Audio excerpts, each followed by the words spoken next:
and welcome back.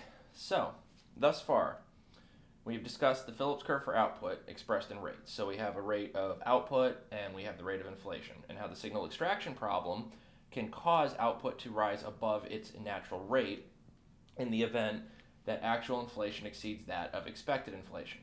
We have also covered how the central bank has a utility function, and how the utility function is basically the dual mandate set, where they are supposed to stabilize inflation while trying to maximize output above its natural rate as much as they possibly can. Now, we have also discussed the utility maximization problem the central bank faces, and how they have to choose an optimal rate of inflation to try to drive output to be above its natural rate.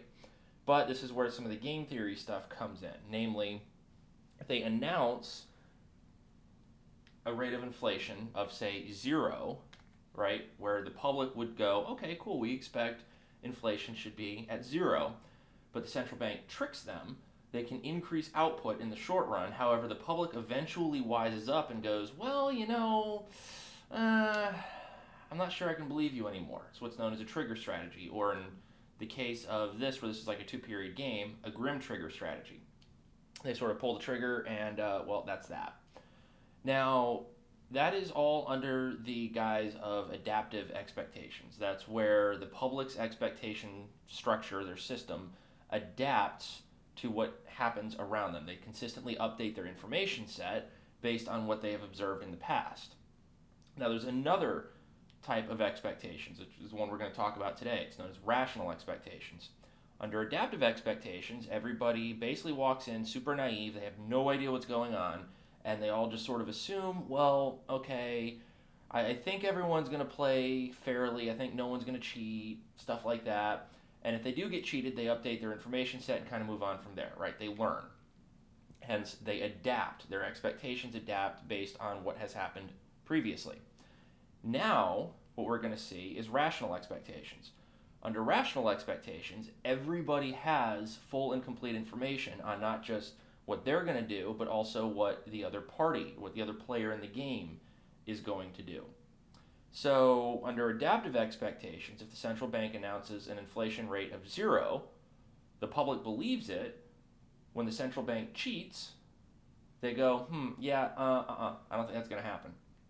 Under rational expectations, on the other hand, whatever the central bank announces, right, as long as it is, if it's an inflation rate of 0, if it's an inflation rate that is equal to their optimal rate of inflation, the public doesn't care because their expectations are already set for what the central bank is going to actually do, not what the central bank wants them to think they are going to do. So how does that work? Well, remember, so let's write out, this is under rational expectations.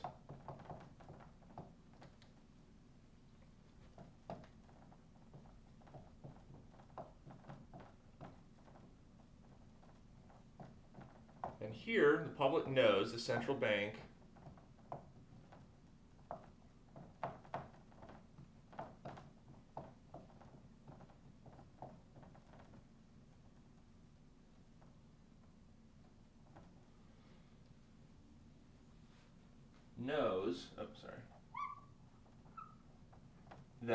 the public knows the central bank will set inflation equal to lambda times alpha. And we've discussed what lambda is in previous videos. We've discussed what alpha is in previous videos. So now it's time to basically play the game all over again.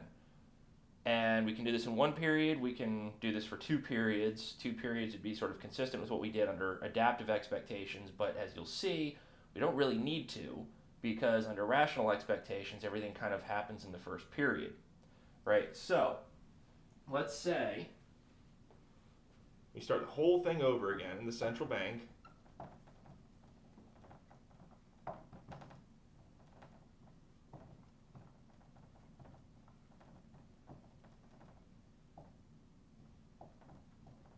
Will announce that inflation is going to be equal to 0. Now, they think this should mean that the public is going to set their expected inflation equal to 0. That's what the central bank wants to have happen. But that's not what's actually going to happen here. What's actually going to happen is the public goes, you know, something's fishy about this. We don't like this. This doesn't jive right with us.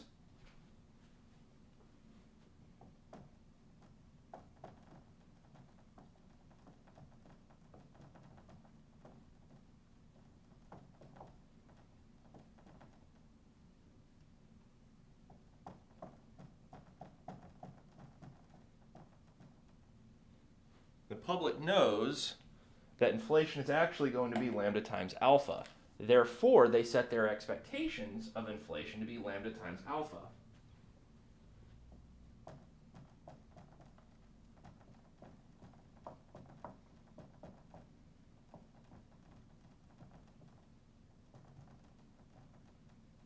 Like that.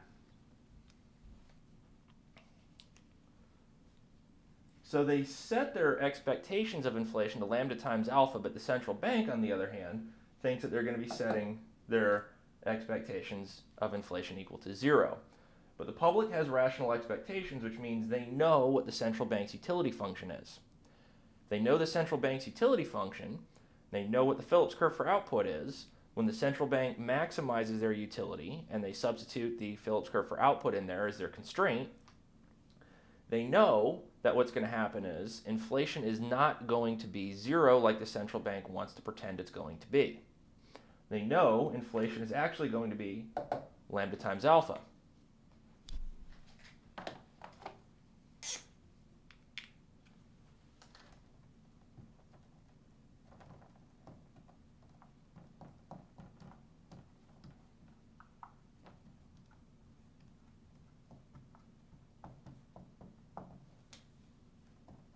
Remember the Phillips curve for output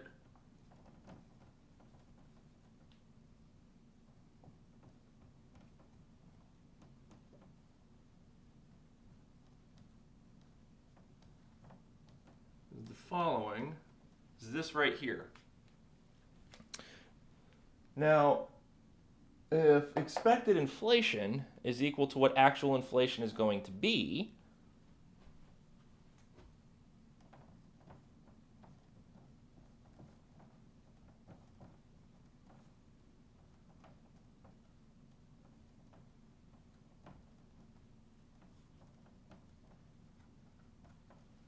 then what we end up with here is a situation where if deviations of output from its natural rate of output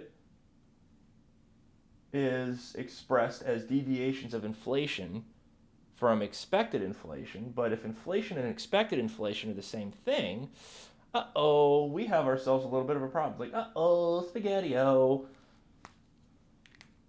That's what we end up with. We end up lambda times alpha minus lambda times alpha is just 0. So you get yt equals yn plus alpha times 0 plus epsilon t, which just gives me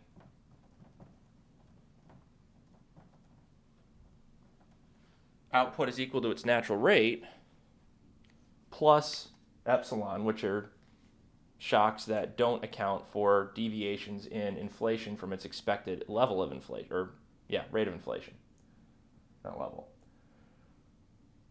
So under rational expectations, the public knows what's going to happen well before the central bank actually makes that stuff happen.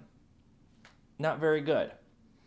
Well, for the central bank anyways. Actually, it's not really good for anybody. Why is it not good for anybody? Well, there are welfare costs to inflation, right? I discussed that when we talked about the both the real business cycle model and the money and the utility function model.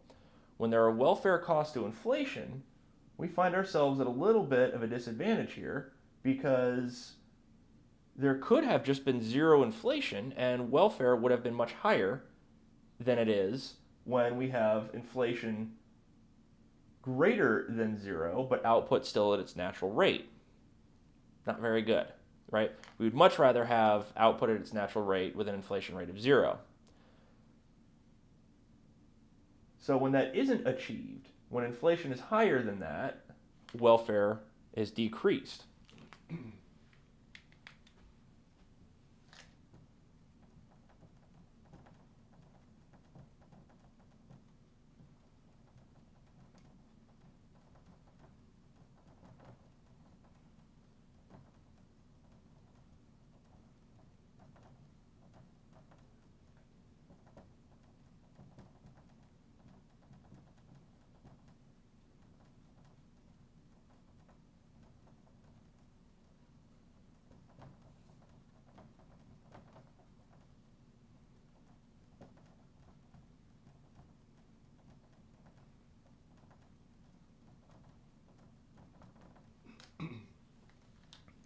So if we had the choice between output being at the natural rate or output being at the natural rate with inflation equal to zero, or output at its natural rate with inflation above zero, from a welfare standpoint, we would always want to choose inflation equals zero.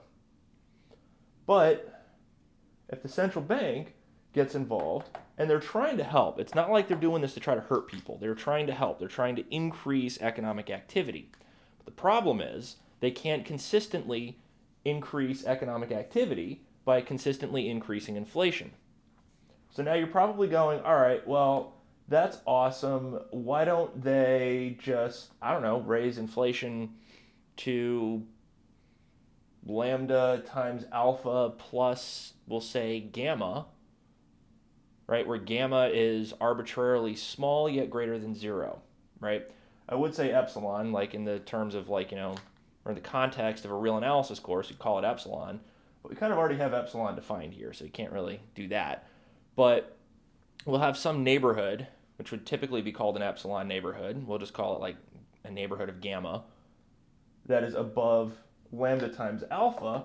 Well, yeah, output would increase above its natural rate. What does that look like?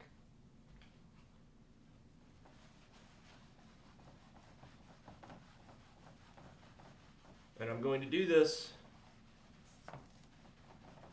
with these variables in play. I'm not going to be plugging numbers in.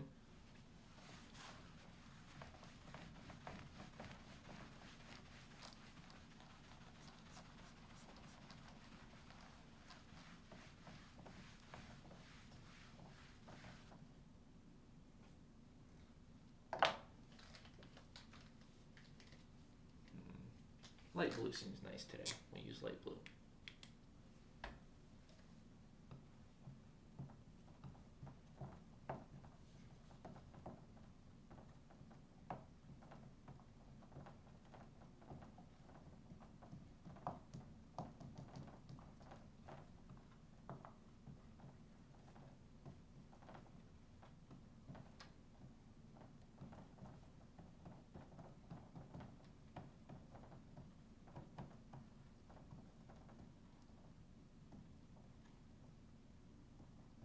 So can they increase it to lambda times alpha plus gamma, where gamma is just larger than zero?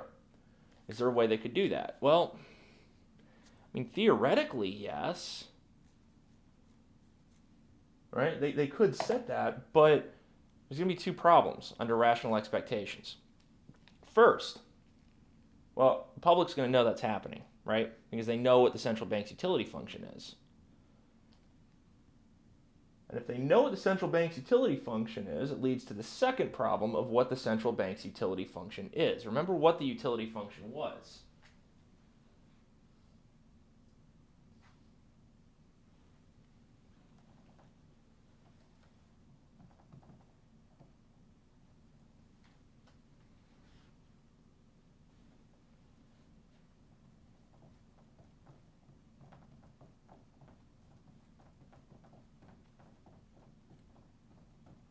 This was their utility function.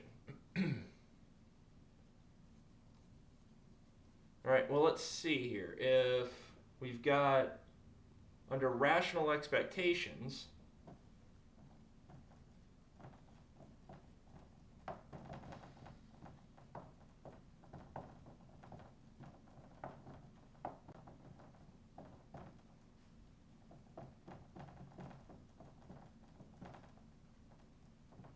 we have this for our output, right? We just went through that.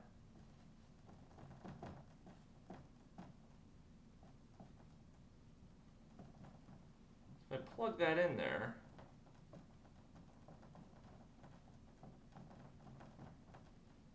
Take the expectation across this thing.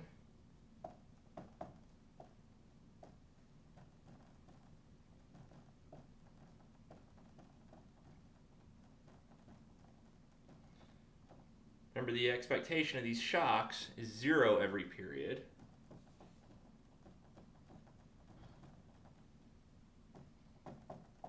The expected utility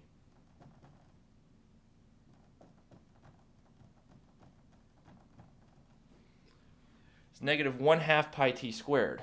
Remember, they want to maximize their utility. They don't want to lower their utility any more than they have to. So if they want to maximize their utility, well, any more that you increase inflation, it's going to lower utility.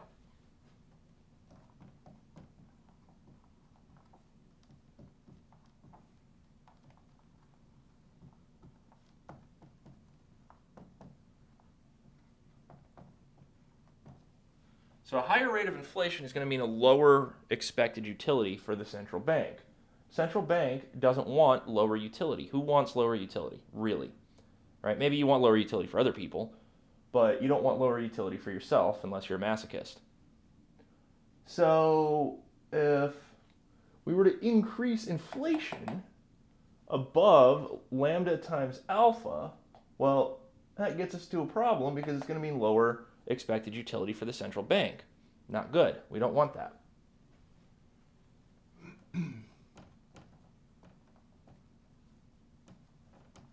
So, because 2 reasons, this isn't going to happen. 1, the public has rational expectations.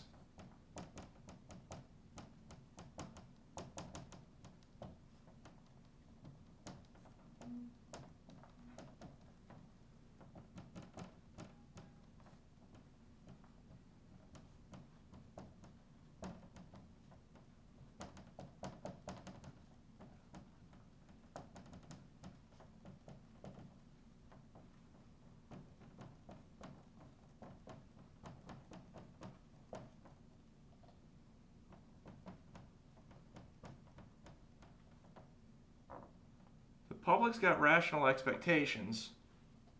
That means that they know the central bank's utility function is going to be equal to this guy right here.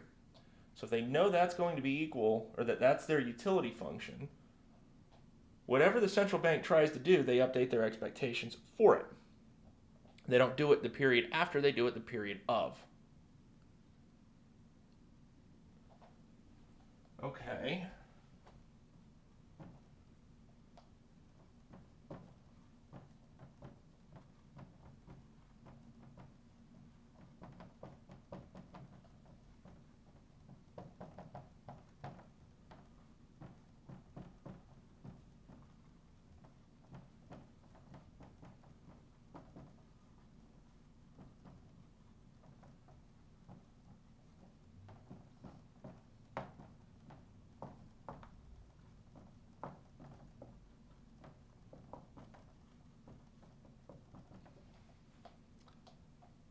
So if this is the central bank's utility function, an increase in the rate of inflation means that expected utility is going to fall, so the central bank isn't going to do it. Right? You're not going to engage in any behavior that will reduce your own utility. Why would you expect somebody else to do it? The public knows that. So because the public has rational expectations, and because the central bank isn't going to increase inflation above their optimal rate, which would lower their utility even more, well, the central bank's not going to do it. The public knows the central bank's not going to do it, so it doesn't happen. Now, under adaptive expectations, things could be a little different. Under adaptive expectations, that's where we end up with a central bank consistently trying to increase inflation in order to boost output above its natural rate. Because every period, the public will expect, in the following period, inflation to be what it was that period. right? We went through that with the two periods. If in a third period the central bank wanted to increase inflation a little bit more, yeah, they would increase output, but now they would have a higher rate of inflation. And a higher rate of inflation, well, not really a good thing. And you eventually end up with very high inflation with output that isn't markedly higher than its natural rate. And, well, that's not a particularly good thing. It's not a good situation to find ourselves in, which is exactly what happened all throughout the mid to late 1970s when we had what's known as stagflation, right? Stagflation was, or is, when you have high inflation and high unemployment, or a low rate of output. Well, the central bank, if they get themselves into that problem, well, then we all kind of have a problem for ourselves. So they're not going to want to do that. And this model summarizes that. This model basically says the central bank isn't going to do anything that is going to lower their utility consistent with the dual mandate that's set, even if it means they can increase output a little bit because it could hurt them eventually in the future. So, the question now is, does the public actually have rational expectations or do they have adaptive expectations? Well, if we were to go through the real business cycle model, we would see the public has rational expectations. The next model we talk about, the New Keynesian model, the public has rational expectations. Rational expectations has pretty much been considered to be the thing that the public has. So if we assume, based on the existing literature, that rational expectations is in fact sort of the way to go, well, this model would suggest that if the central bank wants to try to increase output above its natural rate by tricking the public, it's not really going to work out very well for them in the future. And they know that. So this is where we sort of come down to the last little lecture or sub-lecture of this lecture series, and that is rules versus discretion. A lot of people will argue for a rules-based system, right? A rules-based system would be the central bank is pretty tightly bound by rules, meaning they don't have a whole lot of discretion in setting monetary policy to try to influence the business cycle. Now, a lot of people have made pretty decent arguments in favor of a rules-based system, and I can't discount those arguments at all. People that are way smarter than me and way better economists than I'll ever be came up with arguments for a rules-based system. Namely, okay, let's say the central bank isn't allowed to set monetary policy to try to smooth out the business cycle, right? If the central bank isn't allowed to use monetary policy to stabilize the business cycle, well, all of a sudden, it really just becomes a matter of stabilizing inflation because this term is no longer in their utility function. See what that looks like?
So if we want to assume the central bank is now under a rules-based system where they can't use monetary policy to influence the business cycle, all they can do is stabilize inflation.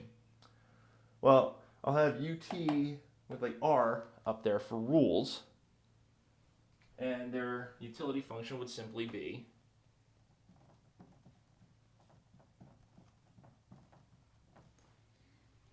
negative 1/2 pi squared.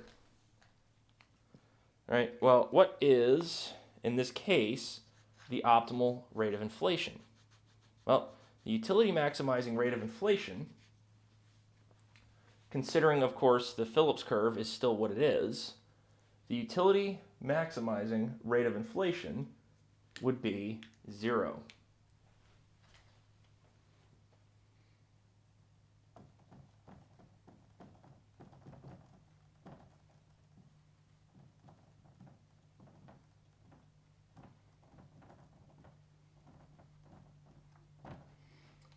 So if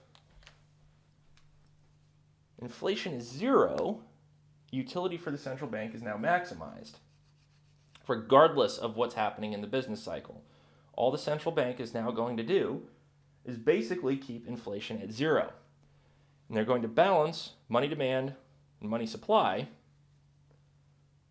to ensure that inflation is equal to 0. Okay, great. That means we have low inflation, right? It means the central bank can't care about the business cycle. They can care, they just can't do anything about it. If they can't do anything about the business cycle and they set inflation equal to 0, the only monetary policy they can engage in is making sure that they meet an inflation rate of 0. Now, okay, there have been plenty of good arguments. We've actually seen good arguments, especially when we have rational expectations. In this model, under rational expectations, the best thing to have is an inflation rate of 0. And if you plug those numbers in for yourself, you will see, right, welfare is maximized for everybody, right, when inflation is equal to its natural rate plus various shocks, and inflation is equal to 0. The central bank's utility is maximized on a long-run scale when inflation is equal to 0, and you have no deviations in output above its natural rate. Okay, not very great. But in the long run, right, doesn't really matter all that much, because it would really just be a short-run boost if we had adaptive expectations. If we have rational expectations, well, inflation needs to be equal to 0 all the time if we want to try to maximize welfare, right? So, okay, cool. Are there any drawbacks to this, though? Are there any drawbacks to having an entirely rules-based system versus the central bank having discretion? Well, according to this model, at least in like a 2-period game system, not really. But what about what we see in real life, right? Because clearly that Phillips curve was relatively simplified. It assumed that basically there was only a signal extraction problem that was driving output deviations above its natural rate. But what if it isn't a signal extraction problem that's driving this? What if it's something else, right? Because we're still technically assuming prices are 100% flexible, that prices can immediately respond to monetary policy shocks or any sort of shock that triggers a shift in the aggregate demand curve.